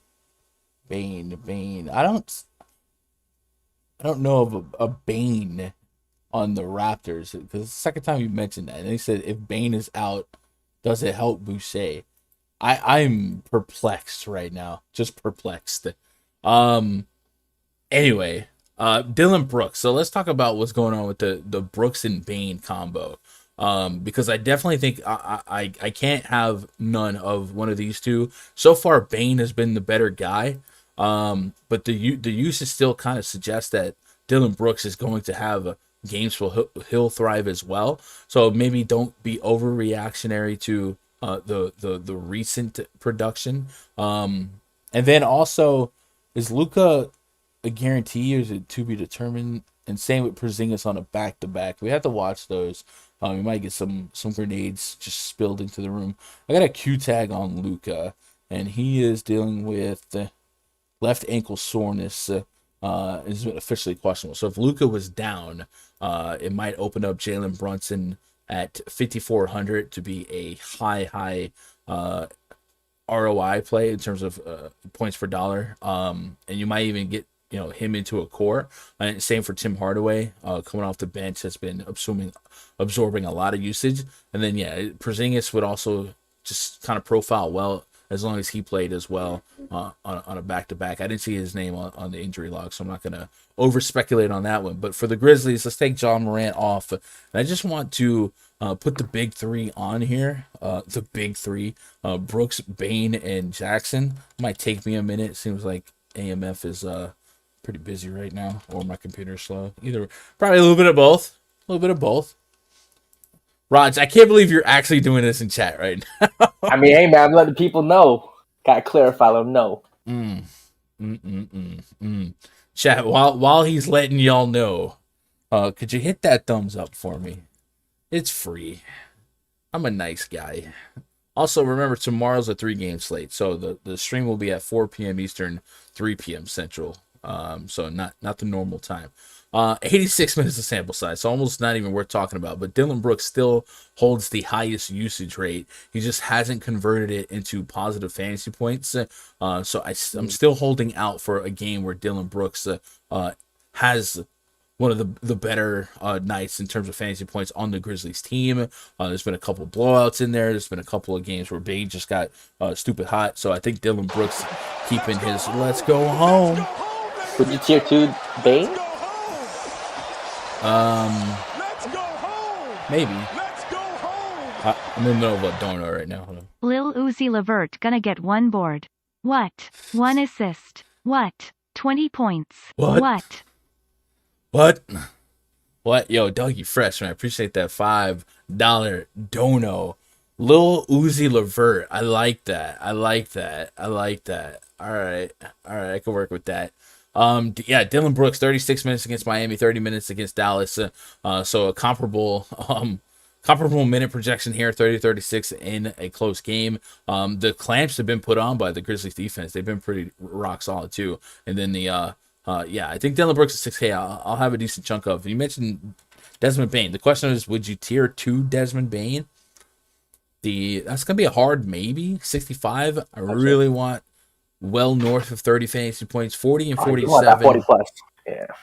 It's a big slate like this. But the thing is, it's possible. The rebounds are a little high right now too. I don't know that I'm expecting the rebounds to be 8 and 9, probably like 4 or 5 usually. But the peripherals are there. So yeah, I'll probably tier 3 Bane in the interest of this slate. But I'm having him in the pool. Jaren Jackson on Fanduel is the real question mark, because I do believe in his potential, but I don't love this spot for his strengths, right? One, he's a block-centric guy, and if he matches up with Porzingis, he could turn those blocks into fouls, and that is something we've seen him struggle with quite a bit. where he's gotten into big foul trouble, and then you got to sit him down. So at 7K, I don't know, it becomes a harder click. Where are we at on likes here? Just gonna do a potential giveaway. 78. Dang, we're at 188. So I'll tell you what, we'll do 100. If we do 100 likes, it's another 20 plus likes. We'll do a week pass giveaway at rundfs.com. And then all you got to do is be in chat for that.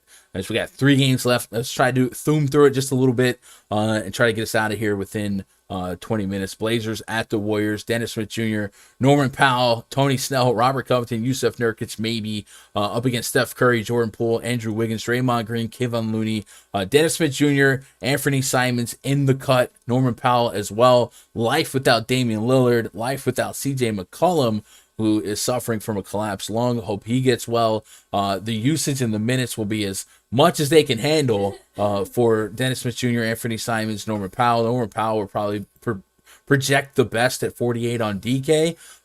The unstoppable force, immovable object debate here is, what about the 15-point spread? Golden State should have their way with the Blazers, but is 4,800 just too cheap to push back on? I think Norman Powell is probably like the only guy I'm interested in playing from a DraftKings standpoint. And then Steph Curry is chasing this most threes narrative. What a better matchup than the Blazers at home if he went out there and dropped 1 billion of them. I don't think he'll get them in this game, but who knows? Maybe he'll go down trying. Real quick on this one, because it is a very lopsided game. What are some names standing out? Check. Oh, sorry, my bad. So in this game, I mean, it looks like Norman Powell and all could be like a lock. You would think in this spot where he's gonna get a ton of usage here. But again, it's matchup against Golden State, not a good matchup to do. I mean, we saw the Orlando guys like Cole Anthony struggle against him. I could see just Portland team, especially Norman Powell, just kind of struggle here. He's 4,800, took 20 plus shots last game.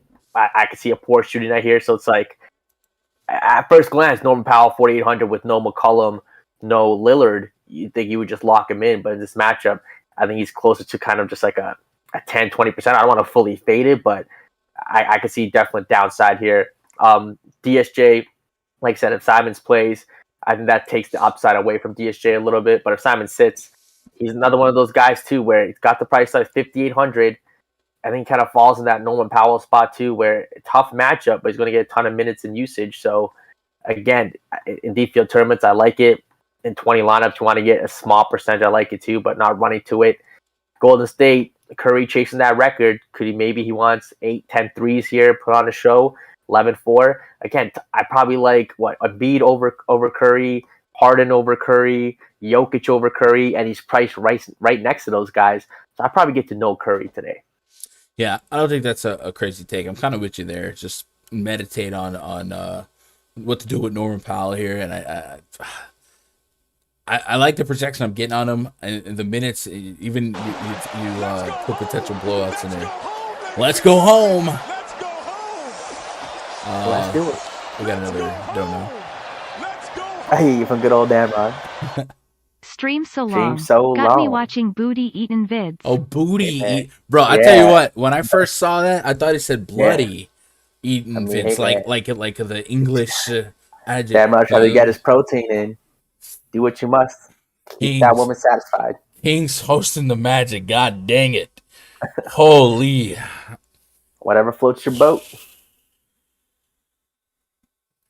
Cole Anthony, Gary Harris, Franz Wagner, Wendell Carter Jr., and Mo Bamba. He got hose calling. Taking on the De'Aaron Fox, Tyrese Halliburton, Harrison Barnes, Chemezi Metu, Rashawn Holmes.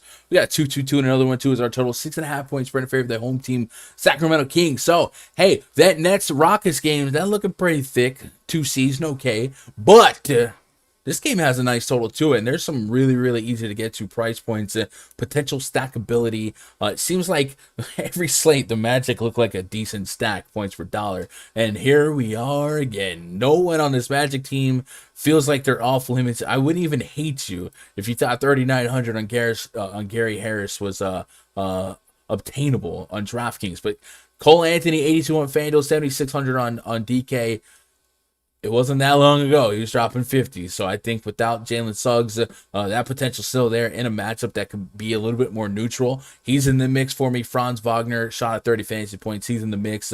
He was part of your 1K win the other night. Wendell Carter Jr., 6'5 on FanDuel. Love that price. I love the block potential and the stock potential for both Wendell Carter Jr. and Mo Bamba. And Mo Bamba, 6,200 on DraftKings. The Sacramento Kings, if we go to that team metrics chart in the rundfs.com NBA VIP spreadsheet, allow the most points in the paint in the entire league. So this should be a plus real point matchup for a guy like Bamba, for a guy like Wendell Carter. So yeah, give me some magic today on a slate that has so much upside in so many games. Here we are again. Hello, darkness, my old friend. The Kings become a little bit murky if Barnes and Harkless are in. I do think everyone could just cannibalize each other in terms of minutes. But if I had to get to a couple guys, I like Rashawn Holmes still. I like the thought of De'Aaron Fox. I'd probably have to really suppress Halliburton and Buddy Hield if I got there. It'd probably be like 50 to 100 lineups. I don't know about 20 or less. But yeah, I like this game quite a bit. Real quick, anything that screaming from you here, screaming for you to play from this game? I think this Orlando team, the way they're priced on DK seems like I can just stack this team. I love Cole Anthony in this spot, 7,600, coming off a down game, should have no ownership. And just a 40-plus point spot for him, could have a 50 bomb. I've been loving Franz Wagner. I mean, he's just so consistent. Past few games, 35, 34, 33, 43 fantasy points. And this is the best matchup he's had in all those spots. 5,800, I'll take that. Wendell Carter Jr., 6,800. He's just a consistent 30 bomb every night, pushing 40 here with six against in this matchup. You mentioned Mo Bamba. You can legitimately play 3 Magic in a lineup, and I think they can all hit the ceiling against the Sacramento Kings. Mm-hmm. Yeah, I've been saying that for a while. Magic are just victims of themselves. They have one of the worst offensive efficiencies in all of basketball. So they're usually a part of a lot of blowouts, and that really eats away from a lot of them, but also keeps their price points pretty low. And in this spot, going against a team like the Kings, one of the worst defenses in the league, they keep chipping a chair to keep them into it. So yeah, we can take advantage of some suppressed price points, some high minute projections, and one of the higher totals on the entire slate. So I do like it quite a bit. Quick PrizePicks note too. Cole Anthony, you have projected at 47 fantasy points. PrizePicks has him at 37. That's a huge disparity. That's really big. So give me some Cole Anthony. It's a cold world. Yeah. Would it? Last game of the docket, the Los Angeles Clippers hosting the Boston Celtics. The total for this one is a total that is definitely a total that I definitely put into the spreadsheet.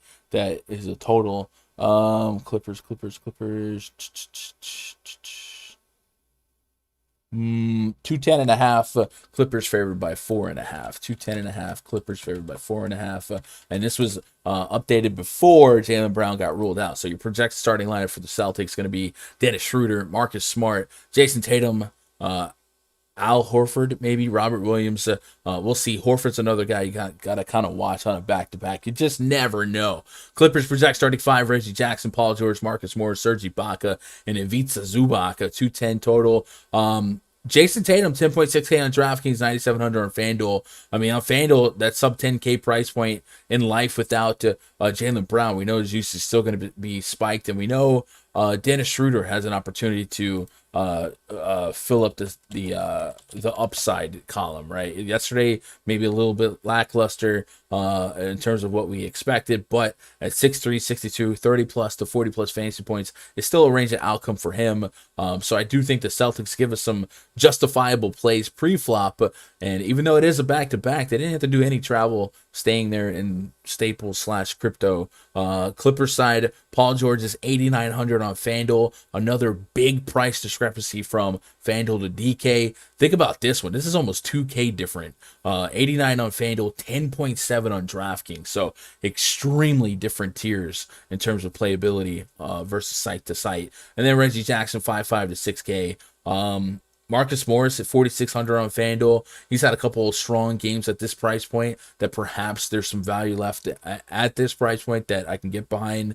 Any priority plays from here. I know you're more of a DK player. Is Tatum even in the pool for you with as much girth at the 10K level today, even though Jaylen Brown is out? I mean, yeah, he's been a bit of a tear. 3 straight 30-plus points real life games, but he's still getting you in the 50s. At 10-6. I think if Horford gets ruled out to in the back-to-back, it's more intriguing. I think he can pick up a few more, kind of peripherals. But again, at 10-6, he just falls behind so many of these other studs. We're in 20 lineups. If I get none, I'm totally okay. But 5,100, sure, have him. I think the same thing goes for Paul George, where probably not getting any of him at 10-7, just not flashing that upside, kind of giving you mid to low 40s consistently. So in this game, in general, I mean, I think Dennis Schroeder is interesting with no Jaylen Brown. Hit a bit of a down against the Lakers. Only took 6 shots. He could take 20-plus shots in any game. So, and he definitely has that 40-point upside at 6'2". So I think in tournaments, Dennis Schroeder is very interesting. But other than that, probably don't get to anyone else in this game. Chat, that is our massive slate. Huge slate. Only 87 likes. So it looks like we ain't got to give away a week pass.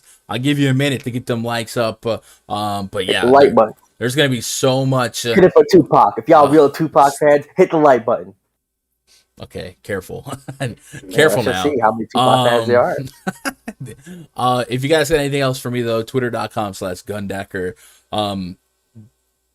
Knowing to this slate and knowing the way news drops, I can almost guarantee, like, in the next 20 minutes, something's going to happen. And, like, so much that we talked about just gets really flipped on its head. But that is the cards that we're playing with. Everyone's playing with the same deck of cards. The big news is the Luka questionable, right? That kind of turns the slate. I don't think it does. I don't think it. I mean, I would lock it. Yeah, I mean, he'd be a core player. But I mean, Brunson has had an opportunity without Luka. Like, even if he just got 30, like, it doesn't necessarily make him a lock. And then Porzingis is another guy, back to back. You know what I'm saying? Like, I don't think it's going to be that staggering of a ripple effect. It's obviously going to matter, but if anything, it would just make Harden that much higher owned. So yeah, anyway. True. I just like 3 times dog trust. Did we get to 100 likes? I'm not seeing it.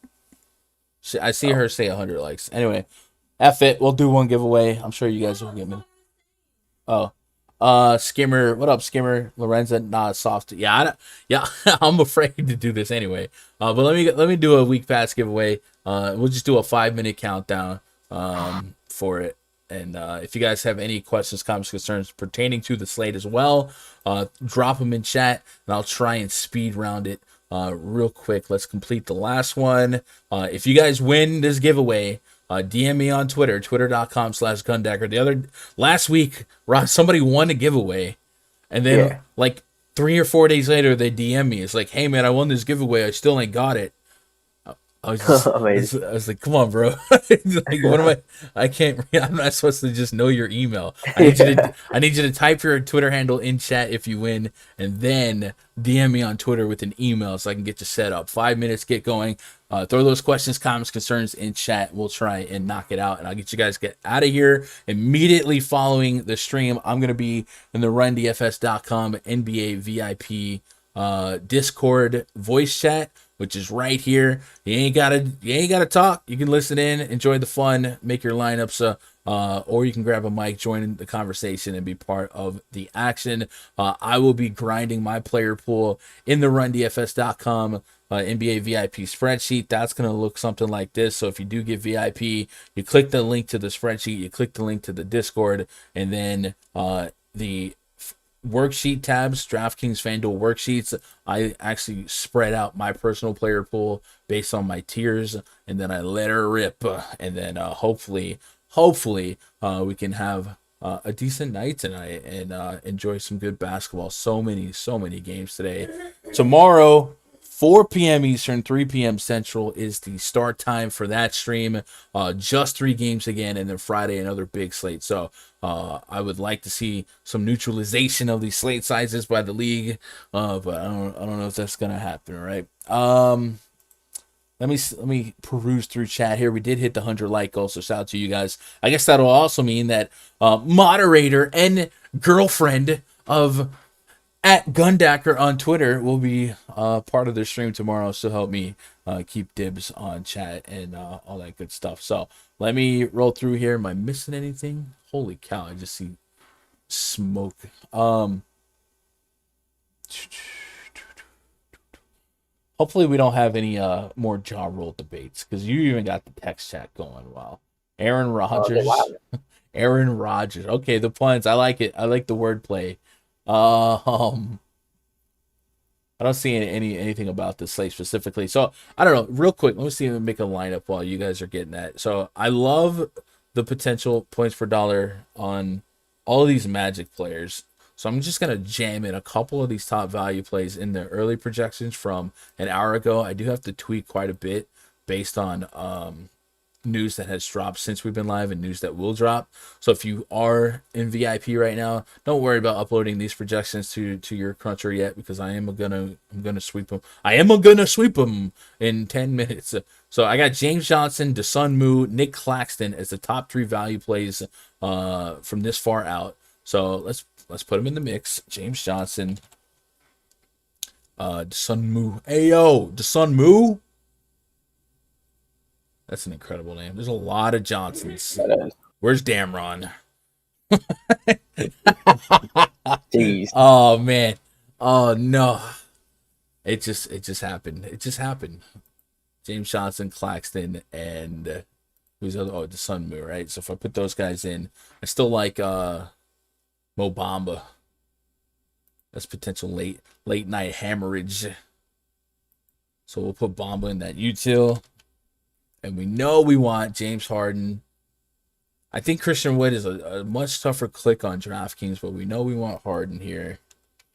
So just putting some of the top value plays in here with Bamba, with James Harden, it gives me an average salary remaining per player of, drum roll please, 7,400. So yeah, there's a lot of wiggle room for studs and scrubs tonight. A lot to. Oh yeah. And even if I took Bamba out of that mix and I put in like a Jokic or an Embiid, I need a new computer. This sucker's slow. If I put Harden, if I put Harden and Jokic in a lineup together with Claxton, James Johnson, DeSunmu, I get 55 per left, bro. That's stupid. That's nasty. That's nasty. Very much so. So yeah, you're gonna have a lot of creativity with lineups tonight. So hopefully you guys have a lot of fun with it. My goodness, there's still over 3 minutes left on the giveaway, and there's a lot of you guys already in it. So I'll tell you what, if there's not, as soon as it stops, as soon as I see people stop, I'll just end it. But I'll get caught up here. Vado says, "What's good, Gun? I'm a little late. What are your favorite 3 plays of the day?" James Harden, probably Nick Claxton. If it's Fanduel, I love Christian Wood. Oh, god dang it. God dang it. Clip it. Yeah, if it's on Fanduel, Harden, Christian Wood, and then probably like a Wendell Carter, Mo Bamba if I'm just points for dollaring it. And then if we're talking about value, Claxton, James Johnson, guys like that. Gun, do you like Mike Conley?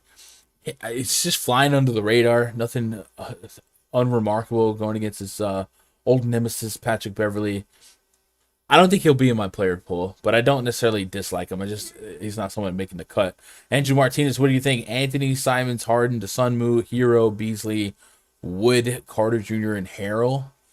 I think that's a great mix of contrarian long shots while also having, Harden in the mix. So there's definitely ways to get Harden today and not have the same lineup as everyone else. I think that's fine. Harrell, I don't know if you have to do Harrell, but I guess Harrell's fine. In 5 lineups, who do you recommend locking? Says Relentless Jaw. James Harden. If you guys throw me questions, if you could tell me which site, because we've discussed how different price points are on the sites today. But I would definitely be locking James Harden in 5 lineups without question on both sites. Yeah. And then probably Nick Claxton gives you value on both sites. But there's a couple guys that are really good plays on FanDuel and not so much on DK, just based on the price discrepancy. LaRaj James, all the Raj puns. Go James. We riding Christian Wood. Wow. What up, Obi-Wan? I mean, was that Danielle said that? Wow. It wasn't. Okay. All right. So FanDuel. So 5 guys to lock on FanDuel at the price points today would probably be James Harden 1, Christian Wood 2. Just have those two running at each other. Kelly Oubre, I still think is easy enough to get to for 40 minutes of high usage opportunity. And then I would want at least one of Mo Bamba or Wendell Carter. I'd probably lean the Bamba side. There's so many good plays on FanDuel today. Close. The Wendell Carter versus Bamba thing, I think, is real close. Mm-hmm. Bamba needs those blocks. Get his upside. Yeah, but he also will have a lot of real point opportunity in this one. So, but yeah, those are some starters there. Anyway, I think that's it. We'll go ahead and close entries. You guys are good. Let's run it. Let's pick a winner. If you win this, I need you to DM me your email on Twitter. F it. I just waited out at this point. I tried to close it. Hit me up on Twitter, twitter.com/Gundacker, and we will get to close entries, pick a winner. Why is it not picking a winner? Hello? No more fans can enter. Close. All right, let me get back open in here. I'll just refresh this specific one. Young Simba, Mr. Nice Watch. Look at Streamlabs bot with all the proper plugs. You love to see it. Doing it up. Bro, my rocket ship computer is struggling right now. I need one of them fat endorsement deals from Alienware. Giveaways. Here we go. All right, pick a winner. Chicken dinner. Boom. Quan. You got to be kidding me, Quan. You actually got to be kidding me. That's crazy. All right, shout out to Quan. You win. Andrew Martinez on FanDuel. Do you like DeSunmu or Derrick Jones Jr. more?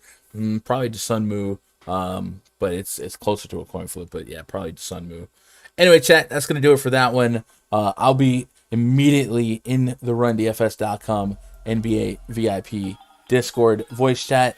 Come hang out. Come be part of that, man. I appreciate you guys making part of my day. Be part of your day. I love you guys so much. Tomorrow, 4 p.m. Eastern, 3 p.m. Central. I'll see you guys there. That's pretty much it. Let me know how you're doing on Twitter tonight. Twitter.com/Gundacker. Good luck. God bless. And go win some money.